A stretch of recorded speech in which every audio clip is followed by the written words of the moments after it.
Jake Dulln is a singer-songwriter who prefers to do things on his own terms. Since finishing his obligations with the U.S. Army in 2018, Dulln has independently written, produced, and recorded 3 releases. His latest release, Rubble, came out recently at the end of June, featuring 5 stripped-down tracks primarily focused on his voice and his guitar. In advance of his upcoming summer gigs, including this Saturday at the first Jackson Hole Farmers Market on the town square, Jake Dulln joins us now in the KHOL studio. Welcome in, Jake. Hey, what's up, Jack? How you doing, man? Good. First off. Yeah, go for it. First off, what were some of your early musical influences, if you don't mind sharing with us?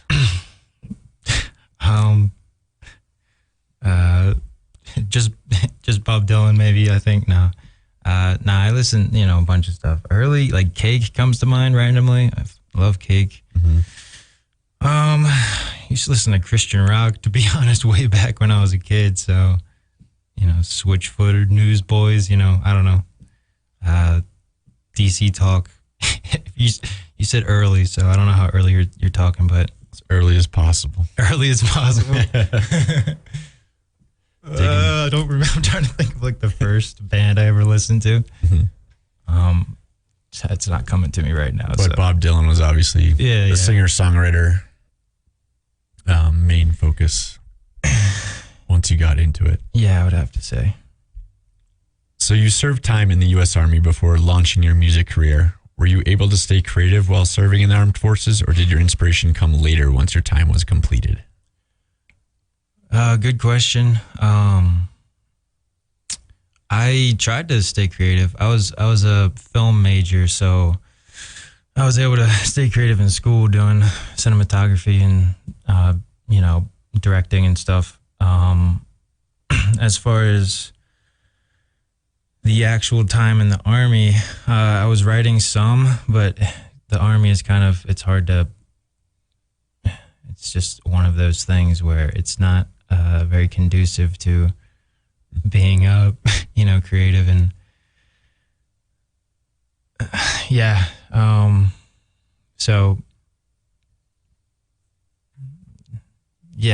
I tried to as much as possible, but kind of stifled it. Yeah.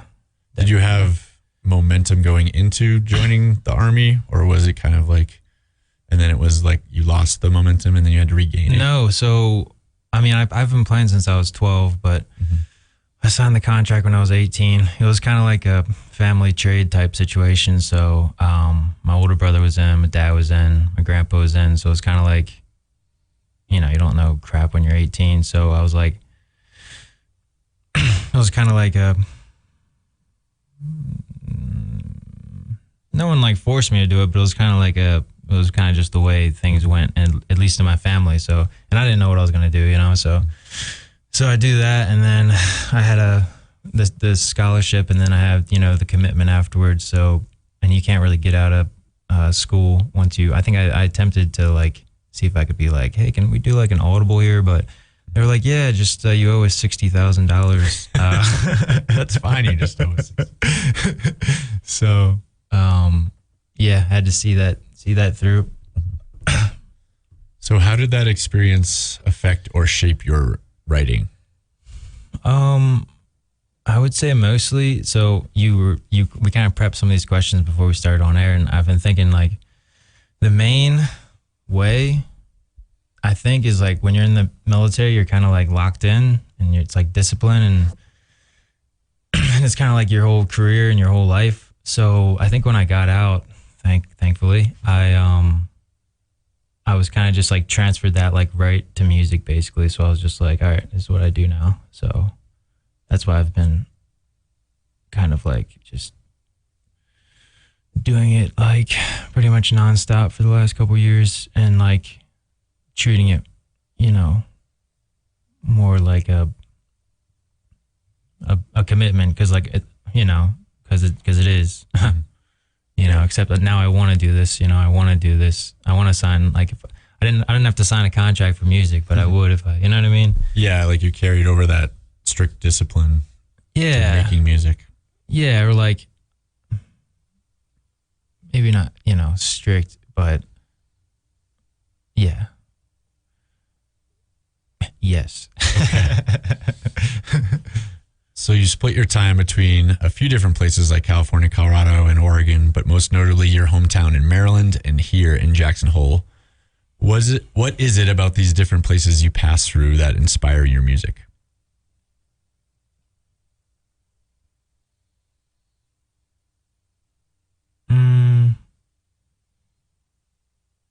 That's a tough one because I'll say that after leaving a large chunk of dead air time, that I pretty much play where I feel inspired to go and play. So as like far as Colorado and Jackson, and you kind of move through the country. And like my most recent trip back out from Maryland, it's like a 3-day drive. I kind of took it a little slower, and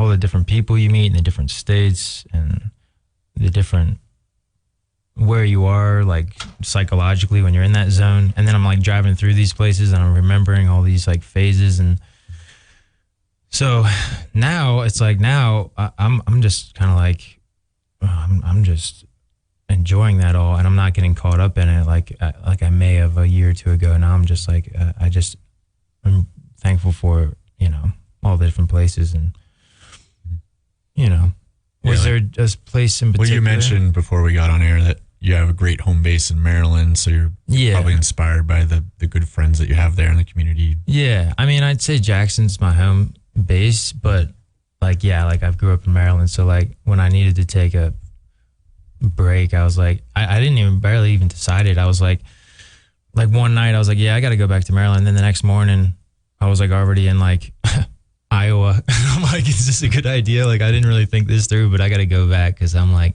fried, you know, because, you know, finishing the record. And so yeah, it's nice. You know, I got a bunch of really good friends, played there, did a local gig, you know, because they all know me and stuff. So it was like super nice, you know, super nice to recharge, you know.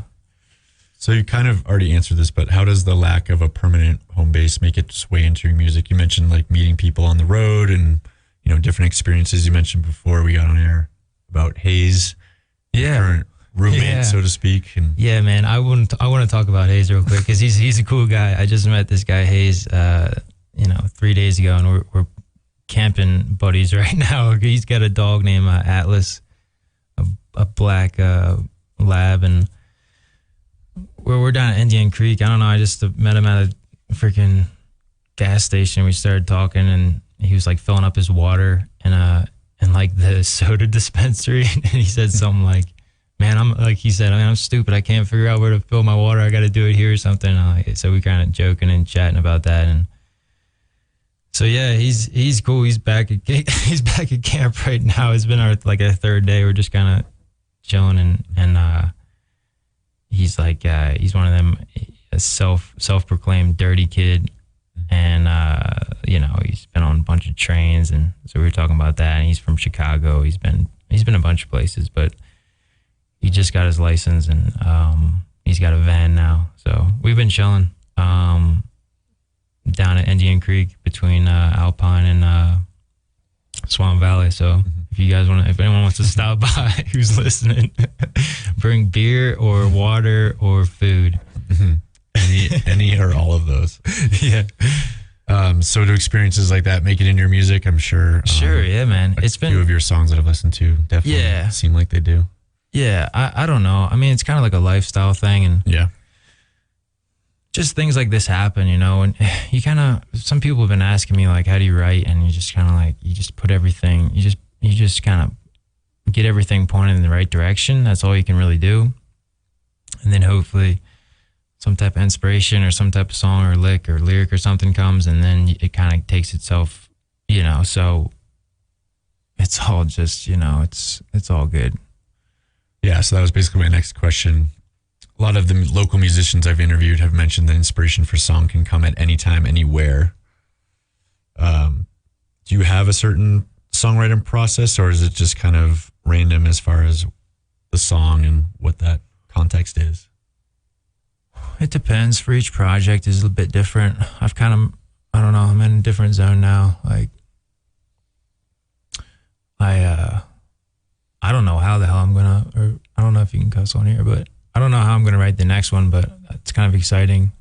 I've actually I've started writing song titles, so no lyrics. I just have the title of the song. So I might just do like 10 titles and then try to fill in the rest, which is, that would be really fun to try to do that. So, but yeah, I feel like I'm turning a page. I'm just like transitioning. So I don't know what the next project is going to look like or really anything. So that's good. So your new EP, Rubble, mostly features yourself singing and playing guitar, but also some harmonizing female vocals on the track Whispering and additional instrumentation on the track Grunge Gods. Can you tell us about the concept of the record and how it came to be? Yeah, I mean, it was probably born mostly out of necessity. I've been in like 3 studios this last year, so in 2020, maybe one in 2021, but and I was trying to make the studio thing work, but I couldn't really. It's just a whole different thing, and I already did 2 records, self-produced, so after I kind of decided that it wasn't going to work out in the studio, and it was going to be on my own terms, and I kind of forget the question, but just the concept of Rubble. Oh, yeah. So it was like, it's kind of necessity. So it's like one of the songs was already done, and then a couple of singles were already done, and then it's like I really want a band on one of these tracks, and then it's like, all right, where am I going to find some musicians? And I know so and so, and then it's like it's literally just like practicality versus like necessity, and you're just searching for those pieces, and it's. I mean, I don't know. Kind of to ask the inspiration of it. It's kind of like. I can't really answer it because it's just like, that's just creating art, in general. You're just. What does the title mean to you, Rubble? I took a picture. I was on this like side of the road in Wyoming. I think I was like south of Lander or something, going to like Rocks. No, sorry. I guess I was going to Laramie. And it was like in the middle of the pandemic, and it was like last summer I was touring. And I just took some like, I don't know, it was like super introvert, like just feeling like trying to figure out what was going on. And I was just on the side of the road, and it was really pretty, and the sun was, setting and stuff. And I was like kind of like capturing, I was taking some pictures of my car and the freaking, and like I looked down, I was taking pictures of the ground, I took pictures of, and I was just kind of like, I don't know, I was just like capturing my surroundings. And one of the pictures was of the ground, and it was like all this rubble basically on the side of the road, and it was all these big old rocks, and I was like, oh, this could be a cool album, cover, because it's kind of like right in the middle of my tour, and that's usually how I decide what pictures are going to be on the project. And so I basically that's just been mulling around in my head for probably 6 months, even before I finished the record. It was just like Rubble. I think Rubble, it's probably going to be called Rubble. So I was like, and then I didn't end up going with that picture. It was a different picture, but Rubble stuck. And, you could like interpret it a couple different ways. As far as the freaking pandemic, you know what I mean? Everything going to crap, we're all Rubble after that. Yeah. So, or musically Rubble, like picking up influences from like, so I'm like, I shouldn't be interpreting my own art, you know what I mean? But yeah, it's for the listener to decide. Sure. But that's, that's kind of what I think it is. But so it is interesting to me that everything you've done before, including a couple of the songs that were previously released from this EP, like Lowlands and Cell Phone Record Blues, were done solely by yourself, you and your guitar. What about these tracks, Whispering and Grunge Gods, made you want to collaborate with other musicians? I don't think it was anything about the tracks particularly. I mean, Grunge Gods kind of calls for more of a rock sound, so maybe that one.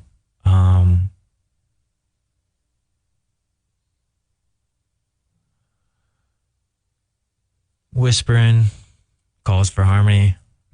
So I mean, basically, that's a good observation that you've made.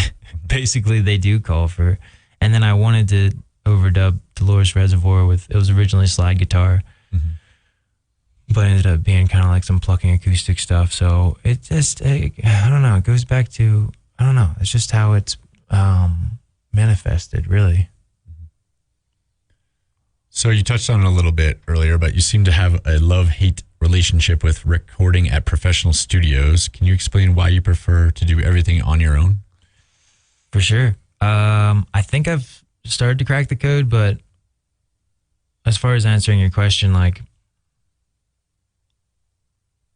you're paying them. Money is definitely a thing.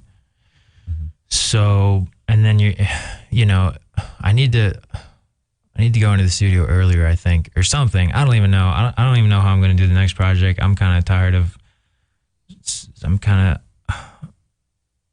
I don't know if I'm tired. I don't know. I might have to self-produce the next one. But like when you bring someone in and you're like, hey, these are the songs, and you already have a direction, you know, it's kind of not going to work creatively. And you're like on the clock because you're spending money, and like, I don't got much money, you know? So it's like, is it like they're trying to put their 2 cents in and kind of sway the direction a little bit towards like, yeah, and they probably don't even mean to, but you know, that's human nature. Plus, they obviously want money because they have a studio. They want you to come in and spend money in their studio so they make money because that's what they do. So it's like, that's fine, you know, but I'm trying to serve the songs, and I think I just haven't been able to work it out. I'm not, you know, I don't have anything against anyone that does that, but as far as just me trying to make it work, I just haven't been able to do it, you know? So it all kind of, which is okay. It's all part of the process. I sent the record to all the studios I went to, and I'm like, hey, like, thank you for being a part of the process. Like, I finished it, you know what I mean? Like, because it's like, if you're going into the studio, it kind of speeds up your writing. You know, it kind of like, you get a better grasp on the songs. You know how to better to perform them. You're working with people. You're making connections. So it's not like a total loss. But when the last studio I was in, I listened to what we were getting, and I was like, this is not what I want at all. Like, I was in a different place when I was playing the songs. Like, the thing is, when you're self-producing, you can literally just set up a mic whenever you're feeling like doing that particular song. And I don't know, you know, and then you do that take, and it's all about the vocals. I think, like, as far as like, if the vocals are off, the whole song can kind of collapse. I mean, if you're messing up the instrumentation a little bit, I think people are more forgiving. It's hard to get a vocal performance that you're actually okay with putting in the books to like last, you know? That's the art of being a performing musician. Like, that's one of the biggest. That's what you have to figure out, how you're going to do that, you know? And and that's what I do. That's what I do. I figure out how to do that. So that was going in all the studios was like, all right, I can't do it this way. I can't do it this way. You know, I can't do it this way. And I'm losing money. So I'm like, kind of like worried, you know? So it's like, looks like I'll be doing it myself. So it goes back to the necessity thing, you know? And like, it's about being happy with the product you're going to put out, you know? It's really, that's all. Yeah, that's most important. Yeah. Well, in case the listeners did not know, there was an article put out by JH News and Guide yesterday featuring Jake, and there was a really great quote about this very question about the recordings, and you said, they just sound better and more natural when I do them myself. They capture what I'm trying to get across. Yeah. Can you speak on that just a little bit? Yeah. More so? I guess what is it about, like, can you compare like recording studio version and the self-produced version, and what about your version? Well, when you go into a studio, you're kind of like, all right, like, this is it. Let's like get it together. And that's like the whole like vibe of everyone there. You know, it's like, all right, we're going to like capture it, and it's going to be like great. You know what I mean? And you're like trying to, but that's all kind of like phony sometimes, like, even if you don't even mean to be. And that, I even am feeling that, you know, when I'm in a studio and and I'm like, oh, like this is my like idea for this record, and like let's get after this. And it's like you're trying to communicate these ideas with a producer or a sound engineer, and you're not really sure what's landing or what they even care, because you're paying them. So maybe that's all they care about, you know? And I don't even know if they're hearing me out or if they even care about the project. So it's like, I don't got time to deal with, you know, people I don't have a grasp on. Like, this is my life, my music. Like, I'm not going to really put it in anyone else's hands unless I see it's going to work out. And like I said, that's you know. It's almost as if you need to know them very well and trust them before you even start the process. And like it's tough to walk in a room with a bunch of strangers. Yeah. And I had someone saying to me, oh, you should really trust so-and-so, you know? And I'm like, should I though? Like, I don't think I should. Like, and that person ended up saying that, ended up being not really someone that I could trust anyway, you know what I mean? So it's just like, you know, sorry, you know, just, you know, so. Well, you know, you have a sound in your head and you know exactly what it's supposed to sound like, and you know you can do that. It's hard to release that control to someone else, and especially when you're paying them. Right. Yeah. Yeah. It's all that stuff. You got it. So this is really interesting. The next question, you mentioned to me before the interview that you are interested in creating an entrepreneurial, independent music community. Whoa. I don't know about all that. Big words, but would love to hear more. Can you tell us more about that? That's just, I don't know if I said that directly, just for the record. I think that ends up happening. I mean, I got a couple other musicians on this, and I make certain connections. So, I'm not trying to make a community or anything. I'm not gonna be like the head of a community. Like I'll be the, you know, dean of some. You know, I don't know, but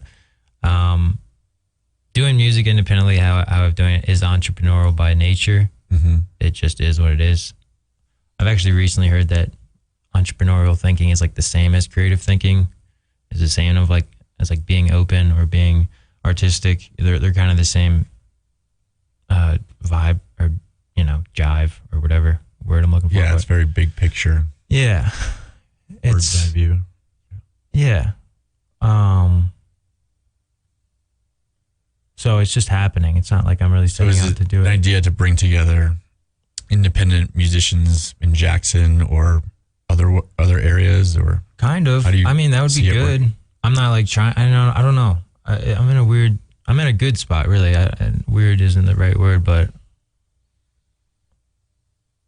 I think so. Yeah, if it benefits both of us, you know, that's what, like, let's do it. You know, let's play. Like, that's what we're doing. Let's do it. You know what I mean? Like, for sure. You know. You know what I mean? Yeah. If you're listening now, say what's up. You know. It's my email's on the site or whatever. I don't know. Just hit me up and let's do some cool stuff. Like, that's all good with me. You know. Yeah. So you're back in Jackson. You've been here for, you said, a little over a week. You mentioned a few artists like Aaron Davis, One Ton Pig. You're very open to collaborating. Strum Bucket, I got added in there. Strum Bucket. Lonesome Gold, I just heard about. I gotta say what's up. I don't know those guys yet, but hey. Has that been a newer experience for you, with looking for those collaborations, or, you know, meeting up with like-minded musicians obviously is something that is I don't know. I'm like based out of Jackson, so let's get, you know what I mean? Everyone from Jackson's cool with me. You know what I mean? Like, this is a good place to play. There's a lot of bands here. There's some good bands here too. There's some good sounds coming out of Jackson. So let's represent our town. You know what I mean? This is a call to arms. No, I'm just kidding. I think I'll maybe save that for later. Okay. I was gonna. Remember I emailed you earlier. I was gonna do a PSA, public service announcement, for someone that wants to. But I just hate booking gigs. I'm trying to find someone that.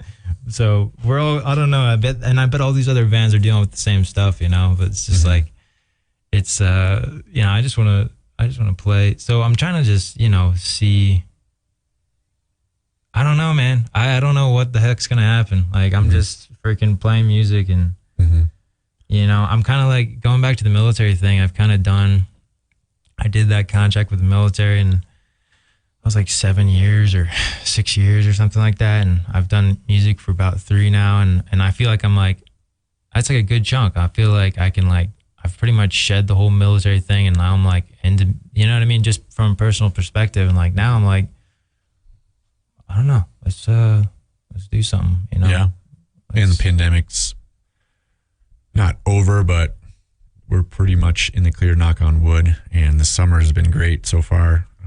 Just with live gigs, everyone's been gigging a lot so far. So everyone, I'm sure, is very excited. Especially excited because Saturday is the first of many Jackson Hole Farmers Markets. Jake's going to be kicking it off at 9 a.m. on the town square. Everyone's looking forward to that. Such a great tradition here in Jackson. How does it feel to not only be back in Jackson, but to be performing for a live audience again? Oh, nice. Well, I'm excited for the Saturday show for sure. I've been performing for a live audience pretty much through the pandemic, to be honest. So, not to debunk your question or anything, but I'm happy to be performing for a live audience for sure. But I performed through the winter and the summer and a couple, and I did it back in Maryland a couple weeks ago. So I've been performing. I don't know, and like I've been doing it safely. I'm not trying to, for those listening out there thinking I'm being irresponsible or whatever, like I was playing solo outdoors in Colorado, like at places that would have me. I wasn't like, you know what I mean? So I was able to continue performing. I only lasted, I think, 2 or 3 months during the pandemic. I had to move back to Virginia with my sister, and I was kind of losing my mind. And I was like, all right, I'm going back out, and it was tough. It was like really, I was like, living out of the car and stuff. And well, I want to know what's next for you. I know you have some more shows coming up. Can you tell us about those? Sure. Yeah, no, it's just the shows, really, to be honest. You want me to read these off? All right, cool. So Jackson this Saturday, then next Friday at Grand Targhee Trap Bar. Oh, nice. So come out to that. Yeah, that'll be cool. And then the next week after that, I have 2 gigs in Colorado. One at Telluride, July 22nd. That's a Thursday. My buddy Nick Ferraro is opening up for that. That'll be fun. I might get the rest of the freaking homies out there to play music. Hopefully we do Grunge Gods live or something. We'll see. But and then Memphis Brewery after that. It's a Friday, July 23rd. And then I have a week off, but I'll probably be playing at the Cidery in Memphis whenever she gets back to me. And then August the 7th, I'll be playing in Rico. That's below Telluride. It's an amazing venue. Those guys are really cool over there, the Enterprise Bar. And then going out to California the next week and playing 2 gigs at the Porch Cafe, which is in Santa Margarita. That's outside of San Luis Obispo. And then the Saturday, I'll be going down to Ojai to play at the Vine on the 14th of August. So it's 7 gigs. I think there might be one more getting added on, like I said, the Cidery. But yeah, I'm just playing. I'm excited to play, and I'm gonna try to get some of my friends out, and that's pretty much it. And then after that, I don't know what's really going on, to be honest. I mean, I might. I'm not sure. We're kind of. I guess I'll just say this. We're thinking about recording the next project down in Moab. So that might be like October. But no rush. Yeah. No rush. Well, hopefully you have some more gigs here in Jackson. I'm sure you will. Yeah. Hope so. Jake Dulln, thanks so much for joining us. Thanks for having me, Jack. You're welcome. Catch Jake performing at the Jackson Hole Farmers Market on Saturday from 9 to 10 a.m. Is that right? Is that the timing? Or is it 9 Oh, yeah. It's 9 to... Are you talking about this Saturday? Yeah. 9 to 12. 9 to 12. I'm supposed to I'll probably start at 9:30, to be honest. So I just kind of roll into it. Okay, great. You can hear music from Jake Dulln right here on KHOL during our local music hour. That airs weekdays from 3 to 4 p.m. Make sure to visit 891khol.org for more music, news, and culture. I'm Jack Catlin, and this is KHOL Jackson.